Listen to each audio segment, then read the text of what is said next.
एषसुरासुर मनुसिन्द वन्दिदं घोदघायि कम्ममलं प्रणमामि वर्धमानं तीर्थं धम्मस्य कर्तारं शेषे पुनतीर्थयरे ससौवसिद्धे विशुद्ध सद्भावे समनेय नानदंसन चरित तव वीर्यायारे ते ते सव्वे समगम समगम पत्तेगमेव पत्तेगम वंदामि अवर्तन्ते अर्हन्ते मानुषे खेते किच्चारहन्ताणं सिद्धाणं तणमो गणहराणं अज्झावयवगानं साहूनं चेदि सव्वेसिं तेसिं विशुद्धदंसन नानपहाण समं समासेच्च उवसंपयामि सम्मं जतो निवाण संपत्ती. स्वाध्याय कक्ष संपेपर्यंत आपणा सर्वांना चतुर्विध आहाराचा त्याग असणार आहे. अंतिम शासन नायक 1008 भगवान महावीर स्वामी की जय. द्वादशांग श्रुत देवी की जय. प्रवचन सार ग्रंथ आपण बघतो आहे आणि अत्यंत महत्वाच्या आणि उपसंहाराच्या गाथांना आपण सुरुवात केलेली आहे. श्रमण हे कसे असावे आणि कसे असू नये. श्रमणांच्या जीवनामध्ये त्यांनी इतर श्रमणांचा विनय कधी कुठे कसा करावा, कधी करू नये, या सगळ्या गोष्टींचा आपण उहापोह बघितला, चर्चा आपण बघितली. आणि काल आपण बघितलं की जे दिगंबर निर्ग्रंथ संत आहे त्यांना बघितल्यानंतर इतर श्रमणांनी त्यांचा यथायोग्य आदर सत्कार प्रतिपत्ती ज्याला म्हटलं जातं ती करणं गरजेचं आहे. आणि श्रावकांनी देखील त्यांच्या भूमिकेनुसार अशा प्रकारे श्रमणांची वैयावृत्ती, आदर सत्कार, अभ्युत्थान आदी क्रिया करणं युक्तिसंगतच आहे. आणि ह्या गाथा बघितल्यानंतर हे बघितलेलं होतं की वास्तविकतः श्रवणांना तर शुद्धोपयोगामध्ये रममाण होणं हे श्रेयस्कर आहे. परंतु ज्या वेळेला शुद्धोपयोग त्यांच्या जीवनात साधता येत नाही त्यावेळेला शुभोपयोगाच्या भूमिकेमध्ये या क्रिया देखील त्यांच्या जीवनात असाव्या लागतात आणि त्या करतात देखील. त्या प्रतिषेध्य नाही. इथपर्यंत प्रकरण आपण बघितलं. आता गाथा 264 नंबरची आणि या गाथेमध्ये सांगतात की श्रमणाभास कोण आहे. श्रमण तर वाटत आहे, बाह्यतः द्रव्यलिंग जे पाळतही आहे, परंतु असं असताना देखील खऱ्या अर्थाने मुनी पदाचे जे धारक नाही, केवळ त्यांचा तो श्रमणपणा हा त्या ठिकाणी एक भार रूपाणी आहे. खऱ्या अर्थाने ते श्रमण नाही. असे कोण आहेत हे या गाथेमध्ये स्पष्ट करतात. न हवदी समनोत्ती मदो संयम तव सुत्त संपजुक्तो वि जदि सद्दह दिन अत्थे आदपधाने जिनखादे. न हवदी समनोत्ती मदो संयम तव सुत्त संपजुक्तो वि जदि सद्दह दिन अत्थे आदपधाने जिनखादे. संयम तव सुत्त संपजुत्तो. जे संयमानी, तपानी, सूत्रज्ञानानी असे युक्त असूनही जर जिनखादे आदपदाने अत्थे न सद्दहदी, जिनांनी सांगितलेल्या आत्मप्रधान अशा वस्तूचं ज्यांच्या जीवनात श्रद्धा नाही. म्हणजे सगळ्यांना जाणतात, आगमाचं ज्ञान आहे, संयम देखील काटेकोर रीतीने पाळत आहे, त्यांच्या जे मूलगुण सांगितलेले आहे मूलगुणांचंही ते बरोबर पालन करत आहे, असं सगळं जीवनात दिसत असताना देखील खरा विश्वास जिथे पाहिजे त्याच गोष्टीवर विश्वास नाही. ती गोष्ट म्हणजे मी आत्मा आहे यावरच त्यांची श्रद्धा नाही.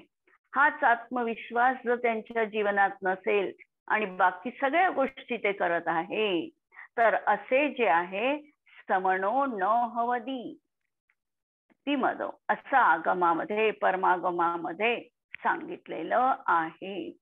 म्हणजे एकाची श्रद्धा असेल तर सर्व क्रिया त्यांच्या जीवनात सार्थक आहे, आणि एकाची श्रद्धा नसेल, एक आत्मतत्वाची श्रद्धा नसेल, तर या सगळ्या क्रिया त्यांच्या जीवनात असूनही नसल्यासारख्या आहे, भारभूत आहे.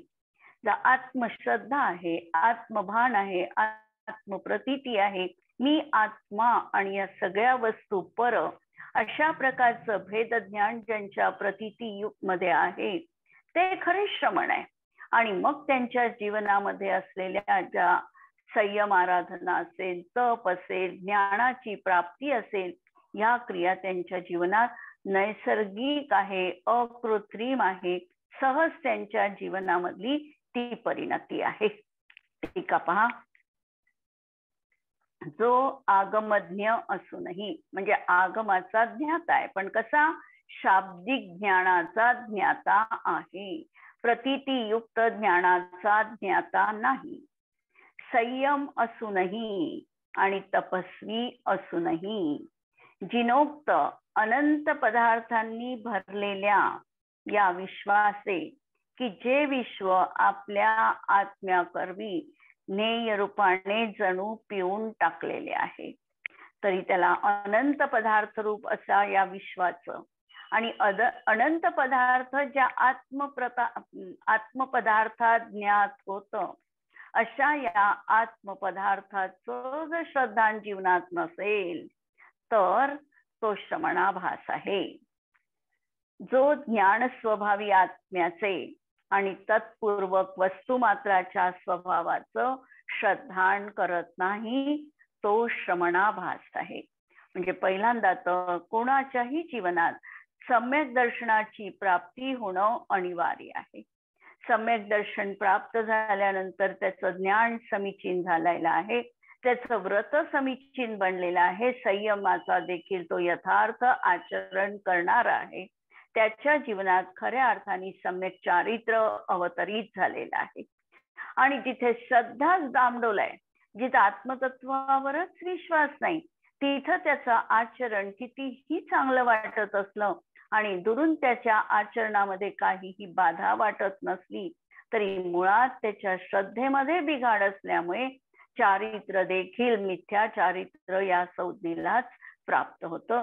संयम असताना देखील ते संयम त्याच्या जीवनामध्ये गजस्नानवत आहे, तात्पुरता संयम आहे, परंतु परत मिथ्यात्वाचा चिखल त्याच्या जीवनात त्याला अनिवार्यपणे लागणारच आहे. अशा तऱ्हेची ही गाथा सांगितलेली आहे. म्हणजे हे मुनिराज सर्वज्ञ कथित शास्त्रांना जाणतात, अव्रतादी परिणामांना टाळतात, अर्थात संयम धारण करतात, उपवासादी तपाचं पण आचरण करतात, उपसर्ग आल्यानंतर देखील च्युत होत नाही, तरीही जिनेंद्र भगवंतांनी सांगितलेल्या आत्म्याचे श्रद्धा नसेल तर तो श्रमण नसून श्रमणाभास आहे. वास्तविकतः श्रद्धेयत जीवनात आत्माच आहे आणि जिनेंद्र प्रतिपादित अनंत ज्ञेय असलेल्या या विश्वाला स्व आत्मद्वारा त्यांनी ज्ञेय रूपाने जाणलेले आहे. अशा आत्म्याचं श्रद्धान त्याला कार्यकारी आहे. चारित्र्याचं बाह्यतः पालन करताना सुद्धा ज्यांना आत्म्याचं भान नाही ते खरे साधू म्हटल्या जात नाही, ते खऱ्या अर्थाने श्रमण नाही. याविषयी वृंदावन कवी लिहितात, संयम तप सिद्धांत सूत्र इनहू की करे जो मुनि है संयुक्त, जो जिन कथित प्रधान आत्मा स्वपर प्रकाशते वर शुक्त, तासु सहित जे सकल पदार्थ नहीं सरदहे जथा जिन उक्त. सरदेहे श्रद्धा करत नाही, जिनेंद्र भगवंतांनी सांगितली त्याप्रमाणे. तबसो मुनी न होय यह जानो है वह श्रमणाभास. आणि म्हणून ते खऱ्या अर्थाने श्रमण म्हटल्या जात नाही. या गाथेला कसं घ्याल प्रयोगामध्ये, तर वास्तविकतः आत्म्याचं श्रद्धान हे जीवनात सर्वप्रथम महत्वपूर्ण आहे. आणि त्यानंतर ज्ञान, संयम, तपपूर्वक आत्मध्यानाची भावना जीवनात असायला हवी. म्हणजे पहिल्यांदा तर आत्मप्रतीती व्हायला हवी आणि त्यानंतर असणारं त्यांचं जीवनामधलं ज्ञान, चारित्र्य, संयम हे सगळं समीचीन म्हटल्या जाणार आहे. म्हणजे समजा एखादं भांड आहे आणि ते भांड पाण्यामध्ये आम्ही ठेवलं, पाऊस पडत आहे आणि ते भांड आम्ही पाण्यात ठेवलं, पण जर ते उलट आहे तर त्यामध्ये पाण्याचा बूंद पण शिरणार नाही. त्याप्रमाणे या मिथ्या दृष्टीचं हे पहिलंच पात्र, श्रद्धेचं पात्र असं उलट असल्यामुळे त्याच्या जीवनामध्ये दर्शन, ज्ञान आणि चारित्र्य खऱ्या अर्थाने असत नाही. मग कधी कधी मनात प्रश्न येतो की आम्हाला जर सम्यक दर्शन नसेल तर आम्ही व्रत, संयम पाळावा की न पाळावा. जर आम्ही मिथ्या दृष्टी आहे असं आम्ही जर म्हणत असू किंवा मानत असू तर आमच्याही जीवनात संयम आणि तप निरर्थक आहे का, हाही प्रश्न आम्हाला भेडसावू शकतो. आणि याचं उत्तर देखील आम्हाला नय विभागानेच द्यावं लागणार आहे. जोपर्यंत आम्हाला सम्यक्त्व आम्हाला आहे की नाही हे ज्ञात नाही तोपर्यंत आम्हाला अशुभापासून निरंतर वाचायचं आहे. सम्यक्त्वाचा क्षण ज्या क्षणी आमच्या स्वकालामध्ये असेल त्या क्षणी आमच्या जीवनात तो अवतरित होईलच. परंतु तोपर्यंतचा काळ आमचा अशुभात जाऊ नये यासाठी ग्रंथकारांनी, आचार्यांनी दाखविलेल्या संयमाच्या मार्गावर, तपाच्या मार्गावर आम्ही निश्चितपणे जायलाच पाहिजे. पण जात असताना मला संयम धारण केला असतानाही किंवा छोटे छोटे नियम आम्ही घेतो आणि हे नियम घेत असतानाही अंतरंगामध्ये भावना निरंतर ही असायला हवी की मला सम्यक दर्शन, स्वपरभेद विज्ञान, पंचपरमेश्वर माझी अकाट्य श्रद्धा असली पाहिजे. तत्वज्ञानावर माझं हे तत्वज्ञान असंच आहे अशा प्रकारची प्रगाढ श्रद्धा माझ्या जीवनात असू दे, ही निरंतर भावना आमची असायला पाहिजे. म्हणजे आमचं तप हे निरर्थक नाही हेही आम्हाला दुसऱ्या दृष्टीतून लक्षात घ्यायचं आहे. नाहीतर असा उपदेश ऐकून आम्ही भरकटू शकतो. या संयमाच्या मार्गापासून देखील आम्ही च्युत होऊ शकतो आणि म्हणून आमच्या दैनंदिन क्रियांना, आमच्या शुभ क्रियांना कधीही आम्ही जीवनातून सोडता कामा नये. आता पुढच्या गाथेमध्ये सांगतात की जो मुनीपणाने समान असूनही त्यांचा इतर श्रमणांचा सत्कार करत नाही, त्यांचा चारित्र्याचा पण विनाश होतो. जर इतर श्रमण आहे, इतर श्रमण असताना त्यांच्यामध्ये जर त्यांना गुणाधिक्य दिसलं, ते श्रमण या श्रमणापेक्षा देखील वरचढ असतील, तपस्वी असतील, ज्ञानी असतील, बहुश्रुत असतील, प्रगाढ चारित्रधारी असतील, वर्धमान चारित्रधारी असतील, तर अशा श्रमणांचा जीवनामध्ये आदर सत्कार करणं हे सहधर्मी अशा मुनींचं देखील कर्तव्य आहे. आणि ते जर ते करत नसतील तर ते देखील श्रमणाभासी ठरतात. कारण अंतरंगामध्ये त्यांच्याविषयी मात्सर्य भाव किंवा निंदेचा भाव जीवनात आहे किंवा असूया जीवनात आहे. आणि जोपर्यंत रागद्वेषाची अंतरंगामध्ये उत्पत्ती होते तोपर्यंत खऱ्या अर्थाने आम्ही त्याला सोडलेलं नाही. म्हणून ही गाथा पहा 265 नंबरची. अववदती सासनस्थम समनम दिठ्ठा पदो सदो जोही किरियासु नानुमन्नदी हवदिहि सो नट्ठचारितो. अववदती सासनस्थम समनम दिठ्ठा पदो सदो जोही किरियासु नानुमन्नदी हवदिहि सो नट्ठचारितो. जो शासनस्थम समणम, जो शासनस्थित असा श्रमण आहे. म्हणजे जिनेंद्र भगवंतांनी जसं तत्व सांगितलेलं आहे त्या तत्वानुसार आचरण करणारा जो श्रमण आहे, ज्यांच्या जीवनात सम्यक दर्शन, ज्ञान आणि चारित्र्य यथार्थ रीतीने अवतरित झालेले आहे, असा जो शासनस्थित श्रमण आहे. शासन याचा अर्थ जिनेंद्र भगवान. जिनेंद्र भगवंतांनी जे तत्वज्ञान सांगितलेलं आहे, ज्या प्रकारे मुक्तीचा मार्ग, मोक्ष मार्ग प्रतिपादन केलेला आहे, त्यामध्ये जे यथावस्थित आहेत असे जे श्रवण आहे, त्यांना पाहून जर समनम दिठा पदो सदो अववदती, त्यांना पाहून जर द्वेषाने प्रद्वेषतो, अपवाद किंवा निंदा करतो, त्या श्रमणांचा आदर करत नाही, उलट हे अशा प्रकारचं आचरण करतात म्हणून त्यांना अपवाद लावला जातो किंवा त्यांची निंदा केली जाते किंवा त्यांच्यामध्ये चूक शोधल्या जाते.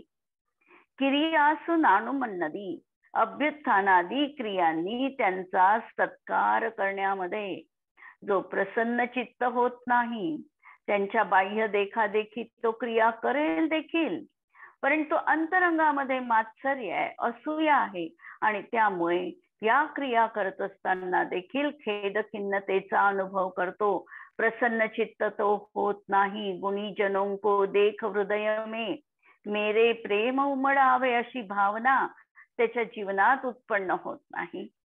तर अशा प्रकारे तो प्रसन्न चित्त जर होत नसेल तर सो नष्ट चारित्रो हवदी, तो नष्ट चारित्र, त्याचं चारित्र निश्चितपणे नष्ट होणार आहे.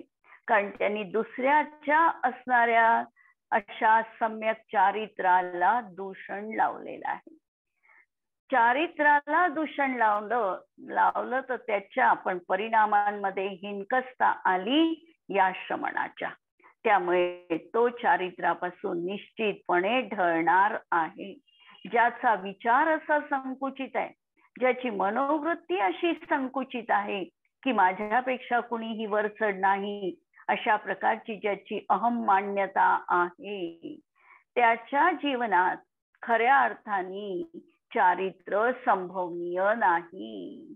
आणि म्हणून जर तो चारित्र प्रधान अशा तपस्वींचा जर विनय करत नसेल तर याच्याही जीवनात चारित्रामध्ये निश्चितपणे कमतरता आहे. म्हणून त्याचं चारित्र देखील टिकू शकत नाही. म्हणून जो द्वेषाने शासन स्थित मुनींची निंदा करतो, सत्कारादी क्रियांनी त्यांचा सत्कार करत नाही, तो तीव्र द्वेषाने कषायित झाल्यामुळे त्याचे सराग चारित्र नाश पावते, त्याचे चारित्र देखील नष्ट होतं. या गाथेला सांगताना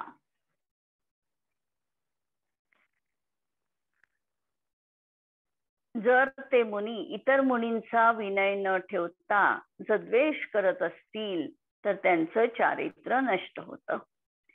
जे द्वेषाने शासन स्थित म्हणजे निश्चय व्यवहार मोक्ष मार्गामध्ये स्थित असणाऱ्या श्रमणांना बघून त्यांची निंदा करतो, अभ्युत्थानादी क्रिया करून प्रसन्न चित्त होत नाही आणि कषायाने अनुरंजित होतो, तर त्या ठिकाणी चारित्र टिकत नाही. जे बहुश्रुतांनी अल्पश्रुत तपस्वी मुनिराजांचा दोष ग्रहण करू नये, जे बहुश्रुत ज्ञानधारी आहे त्यांनी अल्पश्रुत असलेल्या तपस्वींचा दोष ग्रहण करू नये. अल्पश्रुत मुनींनी काही पाठ मात्र ग्रहण करून बहुश्रुत मुनींचा देखील दोष ग्रहण करू नये. सारपद ग्रहण करून आत्मभावना भावावी. रागद्वेषांची जर उत्पत्ती झाली की बहुश्रुतांना श्रुतांचं फळ मिळत नाही आणि तपस्वींना देखील तपाचं फळ मिळत नाही. म्हणून यावर वृंदावन कवी लिहितात, श्री जिन शासन के अनुसार प्रवर्ततु है जे महामुनिराई, जो जिनको लखी दोष धरे, अनादर ते अपवाद कराई। जे विनयादि क्रिया कही वृंद करे, न तहा सो सुहर्ष बढ़ाई। सो मुनि चरित भष्ट कहावत, यो भगवंत भनी सुनी भाई। आणि या गाथेला प्रयोगात उतरविताना आत्मशुद्धी आणि स्वचारित्र रक्षा हेतू शासनस्थ श्रवणांचा मात्सर्य भाव द्वेष अंतरंगामध्ये असू नये, उलट त्यांना बघितल्यानंतर मनामध्ये आमोद जागृत व्हायला पाहिजे, प्रमोदाची भावना, प्रसन्न चित्तता ही अंतरंगामध्ये व्हायला हवी। भलाई आमच्या मनामध्ये जाणीव असायला हवी की मला देखील अशा प्रकारचं वर्धमान चारित्रधारी बनायचं आहे। ही भावना जीवनात जरूर असावी, परंतु त्यांच्या विषयी अंतरंगामध्ये मात्सर्य भाव नसावा। यानंतर येणार आहे 266 नंबरची गाथा की समोरचा श्रमण श्रामण्याने अधिक असूनही तो आपल्यापेक्षा हीन असल्याप्रमाणे वागतो, त्याचाही विनाश होतो। जर एखादा श्रमण गुणाधिक्यांनी अधिक आहे, तपस्वीधारी आहे, आणि हा जर श्रमण त्याच्यापेक्षा अल्प ज्ञानधारी आहे, अल्प तपस्वी आहे, आणि तरीही तो अशी इच्छा करतो की या बहुश्रुत तपस्वींनी माझा आदर सत्कार करावा, मला अभ्युत्थानादी क्रियांनी अशा प्रकारे उपकृत करावं, अशा प्रकारची जर या श्रमणाची भावना असेल तरी देखील त्याच्या चारित्राचा नाश होतो। 266 नंबरची गाथा। गुणदोधिगस्य विनयम पडिच्छगो जो विहोमी समणोति, होज्जम गुणाधरो जदी सोहोदी अनंत संसारी। गुणदोधिगस्य विनयम पडिच्छगो जो विहोमी समणोति, होज्जम गुणाधरो जदी सोहोदी अनंत संसारी। जो जती गुणाधरो होज्जम, गुणांनी हीन आहे, समनो विहोमिति, आणि मी सुद्धा श्रमण आहे असं गर्वाने समजून, गुणदो अधिकस्य विनयम पडिच्छगो, गुणांनी अधिक असलेल्यांकडून विनयाची अपेक्षा करतो, त्यांनी आपला सन्मान करावा, आपल्याला अभ्युत्थानादी क्रिया करून त्यांचा माझा बहुमान करावा, अशा प्रकारचा जो भाव करतो तो अनंत संसारी होतो। स्वयं गुणांनी हीन असूनही जो श्रमण मी सुद्धा श्रमण आहे अशा गर्वाने अन्य गुणाधिक श्रमणांकडून विनयाची अपेक्षा करतो, तो मुनीपणाच्या गर्वाने कदाचित अनंत संसारी सुद्धा होतो। या गाथेत श्रामण्याने अधिक आहे त्याच्याशी जो हीनपणाने वागतो त्याचा नाश होतो, ही गोष्ट सांगितलेली आहे। जो श्रमण स्वयं गुणांनी हीन आहे तरीही मी सुद्धा श्रमण आहे असं मानतो आणि गुणांनी अधिक असलेल्यांकडून जर सन्मान विनयाची अपेक्षा करतो तर तो अभिमानाने संयुक्त होऊन अनंत संसारी बनतो। यावर वृंदावन कवी लिहितात, अपने गुणते अधिक जे मुनी, गुण ज्ञान सुसंयम आदि भरे, तिनसो अपनी विनयादि चहे, हमहु सुनी है इमि गर्व धरे। तब सो गुणधारक हो तऊ, मुनि मार्गते विपरीत चरे, वह मूढ़ अनंत भवावली में भटके, न कभी भवसिंधू तरे, ते कधीही भवसिंधू तरून जात नाही, अशा प्रकारची ही गाथा आहे। आणि या गाथेला गुणाधिक मुनींबद्दल प्रमोद भाव अंतरंगामध्ये ठेवून भक्तिभाव निरंतर आमच्या अंतरंगामध्ये जागृत ठेवायला पाहिजे. अशा प्रकारची ही 266 नंबरची गाथा आपण बघितली. यानंतर येणार आहे 267 नंबरची गाथा. आता या गाथेमध्ये थोडं प्रकरण वेगळं आहे की स्वयं सामान्यानी तो अधिक आहे, गुणांनी वर चढ आहे, आणि तो जर खालच्या श्रमणाशी बरोबरीच्या नात्याने वागत असेल तर त्याच्याही सामान्याचा नाश होतो. थोडं आम्हाला अटपटी वाटते ही गाथा की जर दुसऱ्या साधूंचा विनय केला तर यांना त्यामध्ये चारित्र्याचा दोष का दिसावा. तर त्या ठिकाणी कुठे ना कुठं दुसऱ्या हीन मुनींबद्दल अशा प्रकारचा गुणानुवाद करत असताना कुठेतरी यांच्याही जीवनात मान सन्मानादी ख्याती लाभ पूजादी अशा ग्रंथी विद्यमान असतात आणि म्हणून त्यांच्या सामान्याचा नाश होतो. वास्तविकता दुसऱ्यांचा विनय केला म्हणून नाश झाला असं नाही. विनय करत असताना अंतरंगामध्ये कुठे न कुठं याचा मी विनय केला तर तो मला मोठेपणा देईल, याला मी जर आदर दिला तर त्याच्या प्रतिफलनामध्ये तो माझं कौतुक करेल, 4 लोकांमध्ये मला मान सन्मान प्राप्त होईल, अशा प्रकारे तो करेल.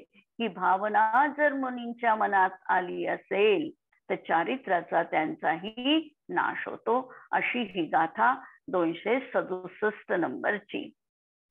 अधिक गुणा सामण्ये वट्टति गुणाधरे हिम किरियासु जदिते मिच्छुव जुत्ता हवंति पभट्टचारिता.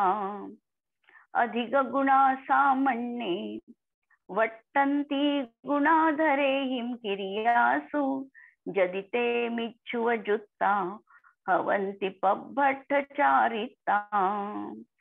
जदी सामण्ये अधिक गुणा, जर श्रमण गुणांनी अधिक गुणवान आहे, गुणशाली आहे, आणि गुणाधरे हिम किरियासु वट्टन्ते, आणि ते गुणाधर किरियासु वट्टन्ते, गुणधारी श्रमणांबद्दल जे हीन आहे अशा श्रमणांबद्दल वंदनादी क्रियारूपानी वागतात. ते मिच्छुवजुत्ता पभट्टचारिता हवती, ते मिथ्यात्वाने युक्त होऊन चारित्र्यापासून भ्रष्ट होतात. अनेक वेळेला आपण बघतो की ज्या वेळेला मुनी संघ विराजमान होतो, मुनी संघामध्ये देखील ही प्रथा असते की एकमेकांना त्या ठिकाणी जय वंदामी केलं जातं. जसं श्रावक एकमेकांना जय जिनेंद्र करतात त्याप्रमाणे मुनी संघामध्ये देखील साधर्मी जे मुनी असतील ते देखील एकमेकांना बसल्यानंतर वंदामी करत असतात. प्रतिवंदना त्यांच्याकडून देखील अपेक्षित असते. ही गोष्ट आम्ही बघतो आहे आणि या ठिकाणी त्या विरुद्ध अशी गोष्ट सांगतात आहे की जे गुणाधिक्यवाले असतील त्यांनी इतरांना असा विनय देऊ नये.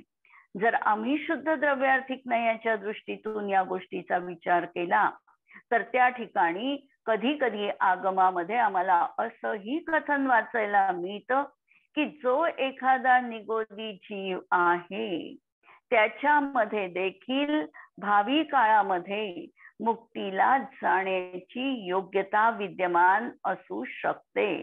कदाचित आमच्याही आधी तो मुक्तीला जाऊ शकतो. अशा प्रकारची त्याची स्वकाल लब्धी उपादानगत योग्यता असू शकते. आणि या दृष्टीने जर बघितलं तर प्रत्येक जीवाला आम्ही एका भूमिकेतून समान लेखलेला आहे. पण ज्या वेळेला आम्ही पर्यायार्थिक नयाची भूमिका लावतो, या पर्यायार्थिक नयानेच आम्ही 2 द्रव्यांमध्ये किंवा 2 जीवांमध्ये फरक करू शकतो.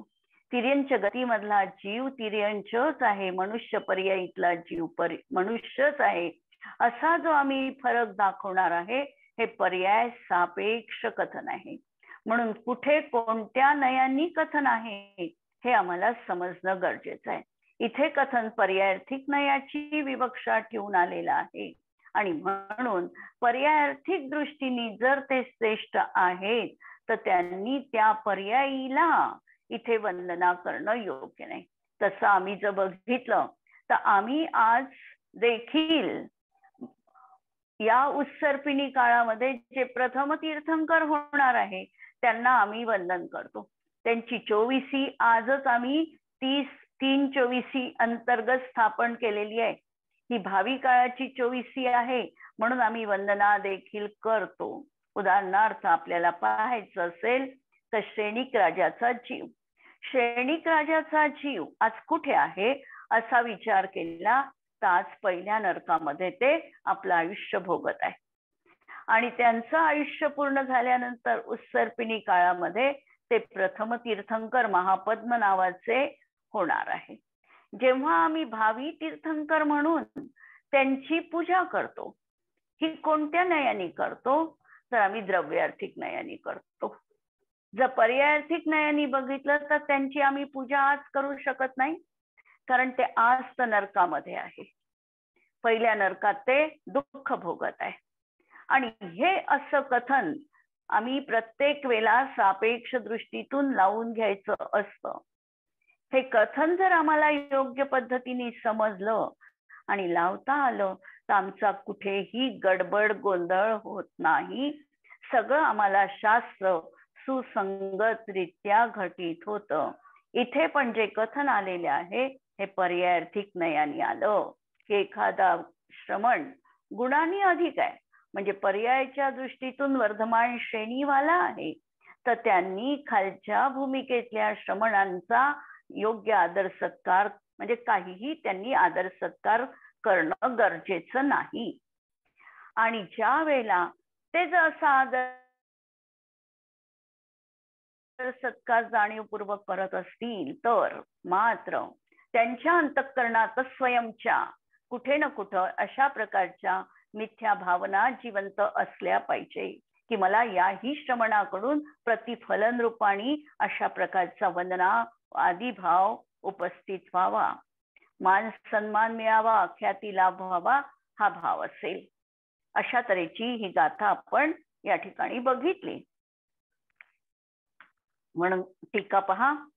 स्वयं गुणांनी अधिक असूनही हीन गुणधारी श्रमणांबद्दल जर ते वंदनादी क्रियेमध्ये प्रवृत्त होतात तर ते मोहाने असमीचीन रीतीने उपयुक्त होऊन, इथे मोह हा शब्द वापरला म्हणजे त्यांची ती भूमिका कुठं न कुठं वादग्रस्त असली पाहिजे. म्हणून मिथ्या भावनेनी परिणत होऊन चारित्र्यापासून भ्रष्ट होतात.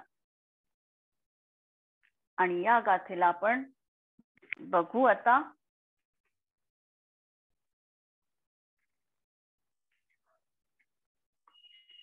या गाथेत अधिक गुणवान मुनी हीन श्रमणांची वंदनादीच करतील तर तेही चारित्र्य भ्रष्ट होतात. जे अधिक गुणवान श्रमण असतील ते जर अन्य गुणही श्रमणांप्रती विनय आदर करतील तर ते अशुभोपयोगी होऊन चारित्र्यापासून भ्रष्ट होतात. गुणहीन चारित्रहीन श्रमणांप्रती आदर विनय भाव स्वतःच्या यश प्रसिद्धी आदी मोहाच्या वशीभूत होऊन होतो. याविषयी वृंदावन कवी लिहितात. आप विषय मुनि के पद के गुण है अधिके उत्कृष्ट प्रमाणे सो गुणहीन मुनि न की जो करे विनयादि क्रिया मन माने तो तिनके उरमाही मिथ्यात्व उपयोग लसे लखी देव सहाने है यह चारित्र भ्रष्ट मुनि अनरीति चले जति रीती न जाने. अनरीती त्यांची आहे, रीती नाही. म्हणून ते जीव निज स्वभावामध्ये सजग राहू शकत नाही. आणि या गाथेचा प्रयोग जीवनात आत्मशुद्धीसाठी चारित्र ज्ञान श्रद्धा यांनी ही नसलेल्या साधूंची संगती करू नये. आम्ही निरंतर उच्च आदर्श आमच्या जीवनात समोर ठेवायला पाहिजे आणि त्यांचीच आराधना आणि पूजा आमच्या जीवनात असायला पाहिजे. या ठिकाणी आज आपण थांबूया आणि एक अत्यंत महत्वाची सूचना की आता सोमवारी आपली शांतीसागर महाराजांची पुण्यतिथी आहे आणि मंदिरांमध्ये रात्री अष्टक असतात, त्यामुळे आपला सोमवारचा क्लास होणार नाही आणि बुधवारपासून आपलं पर्युषण पर्व सुरू होतो आहे.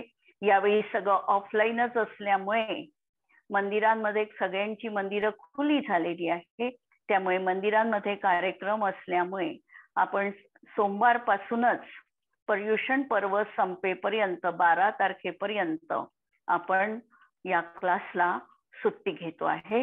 पर्युषण पर्वामध्ये हा क्लास आता आपला आपण घेणार नाही. जिनवाणी के ज्ञान ते सुझे लोकालो, सो जिनवाणी मस्तक नमो सदा देत हो. नमो अरिहंताणम नमो सिद्धाणम नमो आयर्याणम नमो वज्रायाणम नमो लोये सवसाहुणम. म्हणजे सोमवारपासनं 12 तारखेच्या सोमवारपर्यंतचा आपला हा क्लास आता बंद राहील.